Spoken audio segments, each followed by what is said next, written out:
DC वालों ने जब ये अनाउंस किया था कि हम बर्ड्स ऑफ प्रे की मूवी बना रहे हैं तो बहुत लोगों ने सोचा था कि शायद हम देखें ना देखें, छोड़ दें, ऐसी बातें उनके ज़हन में आ रही थी। लेकिन जब इसका पहला ट्रेलर आया और मार्गरेट रॉबी की परफॉर्मेंस तो हम सुसाइड स्क्वाड पहले ही देख चुके हैं उसमें, तो उसका तो पता ही है, बाकी सबका भी पता लग गया कि कैसे हैं। लेकिन अभी भी बहुत से लोगों के ज़हन में है कि शायद हम चले जाएं देखने, शायद। तो ये वीडियो मोस्टली उन लोगों के लिए है कि इसमें मुझे स्क्रिप्ट मिली है, प्लॉट जो है वो लीक हुआ है तो वो मुझे मिला है, तो मैंने सोचा आप लोगों के साथ शेयर करूं, उन लोगों के साथ जो ये सोच रहे हैं कि शायद मूवी देखने जाएं। तो प्लॉट देख के शायद उन्हें आइडिया हो कि मूवी अच्छी है। मुझे तो लग रही है मूवी अच्छी है, क्योंकि प्लॉट देख के मुझे तो लग रहा है कि प्लॉट थोड़ा सा इंटरेस्टिंग है। तो दूसरे लोग अगर मूवी देखने जाना चाहते हैं और स्पॉइलर से बचना चाहते हैं तो वो इस वीडियो को छोड़कर जा सकते हैं, क्योंकि इस वीडियो में मैं पूरा प्लॉट बताने वाला हूँ बर्ड्स ऑफ प्रे का, और मुझे काफ़ी हद तक यकीन है कि यही प्लॉट होने वाला है मूवी में भी। ऐसा नहीं है कि लीक में कुछ और आएगा और बाद में कुछ और होगा।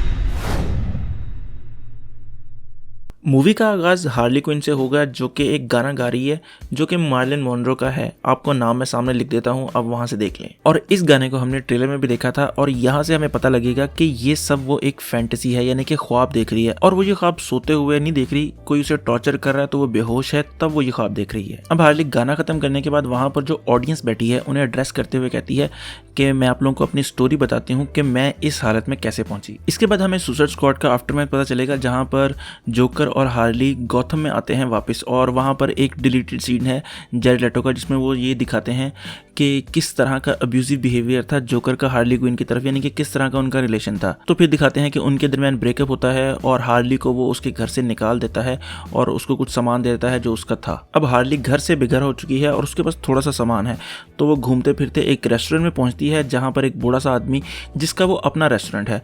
तो हार्ली की हालत देखकर वो बूढ़ा आदमी उसको अपने ही रेस्टोरेंट में एक जगह देता रहने के लिए छत पर। अब जोकर से ब्रेकअप का डिप्रेशन तो था, तो उसने सोचा कि वो क्लब वगैरह में जाए, कोई घूमे फिरे, ताकि ये डिप्रेशन थोड़ा सा कम हो सके। तो वो एक क्लब में जाती है। अब वो क्लब जो है वो रोमन सायोनिस का होता है, यानी कि ब्लैक मास्क का। अब यहाँ पर जब भी ब्लैक मास्क का जिक्र आएगा ना, क्योंकि अभी तो ब्लैक मास्क बना ही नहीं वो, तो मैं उसे या तो रोमन कह दूंगा या सायोनिस कह दूंगा, खुद ही समझ जाएगा किसका जिक्र हो रहा है। तो जिस क्लब में वो जाती है वो सायोनिस का होता है, और हमें पता लगता है कि सायोनिस बहुत ही जालिम है और उसको आर्ट बड़ा पसंद है। जहाँ पर पहली दफा उसकी मुलाकात होती है डायना लैंस यानी कि ब्लैक कैनरी के साथ, जो कि अभी ब्लैक कैनरी बनी नहीं है, और वो एक अच्छी सिंगर है, तो वो उसके क्लब में गाना गाती है। अब डायना के साथ जब वो थोड़ी देर बातें करती है और थोड़ी सी शराब वगैरह पीती है, तो वो शोखी हो जाती है, औकात से बाहर हो जाती है और वहाँ पर लड़ना शुरू कर देती है। यानी कि जब इंसान पीता है ना तो फिर इस तरह की हरकतें करता है, तो वो वहाँ पर लड़ती है और सायोनिस का जो ड्राइवर है उसकी टांगे तोड़ देती है। तो सायोनिस के बंदे उसे पकड़कर बाहर लेकर आते हैं उसको पेलने के लिए, तो वहाँ पर डायना आती है और हार्ली को बचा लेती है। जब सायोनिस को पता चलता है कि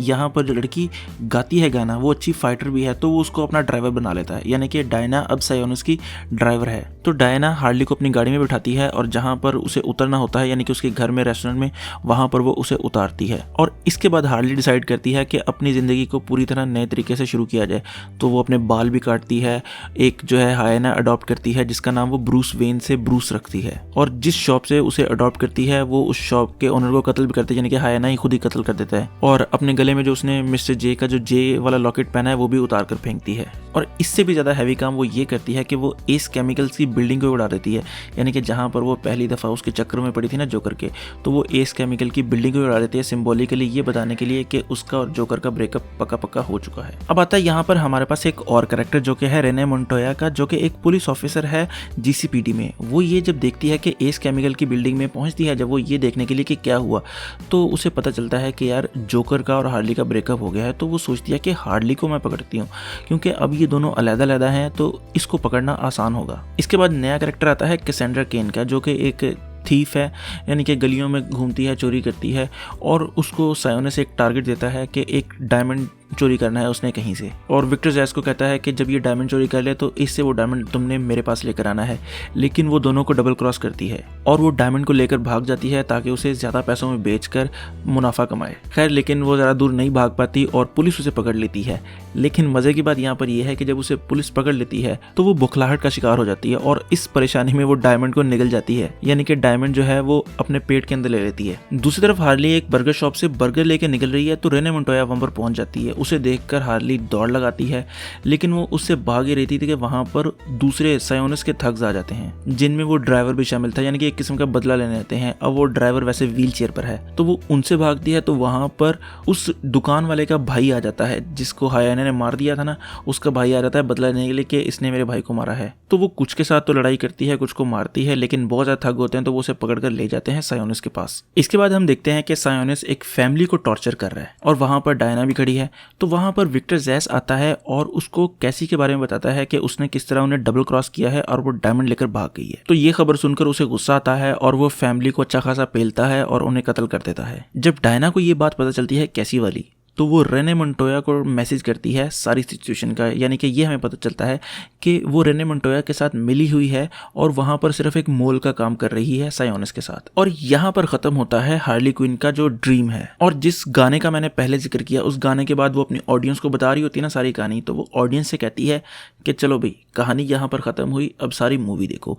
यानी कि यहाँ पर ना मूवी में हमें फोर्थ वॉल ब्रेकिंग भी दिखेगी हार्ली क्विन की। अब किसी को अगर नहीं पता कि फोर्थ वॉल ब्रेक करना क्या होता है, कि फोर्थ वॉल ब्रेक करना ये होता है कि आप जो ऑडियंस है, जैसे डेडपूल करता है ना कि ऑडियंस से बात कर रहा होता है जो मूवी देख रहे हैं, सेम इसी तरह हार्ली भी करेगी। यानी है ये है हमारी मूवी का फर्स्ट हाफ, जहां पर हमें मोस्टली कैरेक्टर्स के बारे में पता चलेगा और उनकी बेसिक स्टोरी के बारे में पता चलेगा। और मेरे ख्याल से अगर किसी को मूवी देखनी है ना, तो इतनी स्क्रिप्ट देखकर उसको आइडिया हो ही जाएगा कि मूवी किस तरह की है, तो वो देखने जा सकता है। तो इसलिए मैं इस वीडियो को यहीं पर रखूंगा। अगर फिर भी आप लोगों को लगता है कि इसकी पूरी स्क्रिप्ट बतानी चाहिए, तो मैं पार्ट 2 बनाकर जो है इसकी पूरी जो आधी रह गई है उसको भी एक्सप्लेन कर दूंगा। मुझे कोई मसला नहीं है, कर मैं इसमें भी सकता था, ये मेरी 10 मिनट की वीडियो हो जाती, ऐड ज़्यादा आ जाते, लेकिन फ़ायदा कोई नहीं है। खैर, अगर आपको जाननी है पूरी स्क्रिप्ट तो इसका मैं पार्ट 2 बनाकर भी आपको दे दूंगा। बाकी अगर आपको ये वीडियो पसंद आई है तो लाइक करें, कमेंट करें और सब्सक्राइब ज़रूर करें। तो खुश रहें, खुश रखें। अल्लाह हाफिज़।